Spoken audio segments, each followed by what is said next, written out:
Comment perdre du poids sans compter ses calories? Eh oui, tu entends bien, c'est possible. Donc salut à toi, c'est Roland, coach sportif.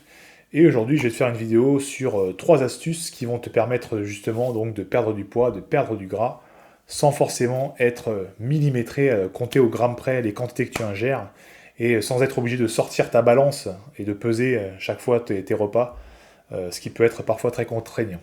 Donc, sans plus attendre, la première astuce. Donc, quand tu manges, pose ta fourchette après chaque bouchée. Donc, tu prends ta bouchée, hop, et tu poses ta fourchette.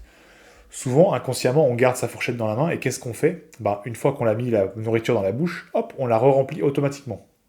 Ce qui fait qu'en fait, inconsciemment, on va manger plus vite et en plus grande quantité. Alors que si tu poses ta fourchette à chaque fois, que tu prends le temps de mâcher, que tu prends le temps voilà, d'essayer d'évaluer donc tes sensations, d'écouter tes sensations de faim et de satiété, et ben justement, tu vas prendre plus de temps, tu vas manger moins vite, et donc en moins grande quantité.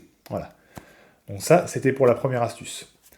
Deuxième astuce, donc éloigne tout ce que tu peux, tout ce qui peut te distraire. Donc, en général, quand on mange, moi le premier, je vous avoue, des fois, j'ai l'ordinateur allumé, j'ai mon portable à côté.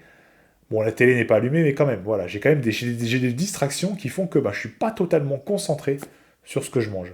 Donc, ce que tu dois faire, en fait, pour pouvoir être concentré sur ce que tu manges, manger, ce qu'on appelle ça manger en pleine conscience, en fait, c'est d'éloigner toutes tes distractions. Donc, éteins ta télé, ton PC, pareil, tu l'éteins, tu le mets ailleurs, ton portable, tu l'éloignes, et tu manges, voilà, tu te concentres sur l'action de manger. Alors évidemment, si tu as quelqu'un avec toi, tu peux lui parler, il n'y a pas de problème, on n'est pas dans un monastère, enfin voilà.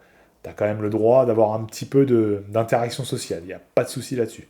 Mais voilà, toutes les autres distractions, tu les éloignes. Comme ça, tu peux être concentré sur ce que tu manges, et du coup, encore une fois, être mieux à l'écoute de tes sensations de faim et de satiété. Parce qu'il y a des études qui ont été faites qui montrent que si tu manges par exemple devant la télé, inconsciemment, tu vas être déconcentré, tu vas pas être connecté avec tes sensations, et du coup, tu vas manger plus que tes besoins. Voilà. Donc, ça, c'était pour la deuxième astuce. Et troisième astuce, donc, qui rejoint un peu les deux premières, en fait, c'est justement d'arriver à reconnaître à quel moment tu as faim et à quel moment tu n'as plus faim. Et en fait, pour se situer, en fait, on va utiliser une échelle, donc l'échelle de la faim, en fait, donc qui a un indice de 1 à 10, donc 1 étant la faim extrême, donc c'est vraiment la faim où tu as des vertiges, tu as le ventre qui gargouille, enfin voilà, c'est comme si tu étais dans une nuit déserte et que tu n'avais pas mangé depuis 10 jours, quoi. C'est vraiment, il faut que tu manges parce que sinon tu es en danger presque de mort, en fait. Et à l'inverse, l'indice 10, c'est l'indice où t'as tellement mangé que ton ventre il est tendu, t'as envie de vomir, enfin voilà, t'es quasiment malade en fait, tellement t'as mangé. Voilà. Donc, idéalement, ce que tu dois faire, c'est commencer à manger quand tu as atteint l'indice à peu près 3. L'indice 3, c'est l'indice où voilà, tu as faim, mais tu n'es pas non plus mort de faim en fait. Le problème, c'est que si tu attends d'avoir vraiment trop faim pour manger, tu vas te jeter sur la nourriture et tu vas pas forcément. Tu vas te jeter sur la nourriture et tu vas en manger plus que ce que tu en as besoin. En fait, tu vas la manger vite parce que t'avais vraiment que. Tu voulais vraiment. Enfin, t'attendais que ça en fait. Donc il faut faire attention. Et tu t'arrêtes du coup de manger quand tu arrives à peu près à l'indice, on va dire l'indice 6-7. L'indice 6-7, ça correspond à peu près à l'état où tu es satisfait, voilà. T'as mangé, tranquille, cool, je suis bien, j'ai pas trop mal au ventre, je suis pas rempli, mais voilà, là j'ai plus faim, je suis satisfait, je peux m'arrêter de manger et passer à autre chose. Voilà. Donc évidemment, ça va pas être super facile d'arriver à reconnaître ces signaux tout de suite, hein. C'est vraiment en pratiquant que ça va venir au fur et à mesure, de façon progressive.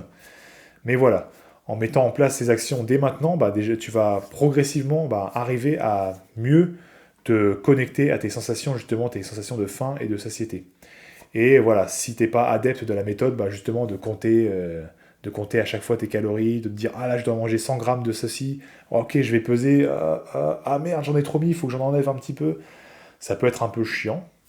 Donc je sais que certaines personnes n'ont aucun problème avec ça, et encore une fois, je dis pas que c'est une mauvaise chose, hein, mais voilà.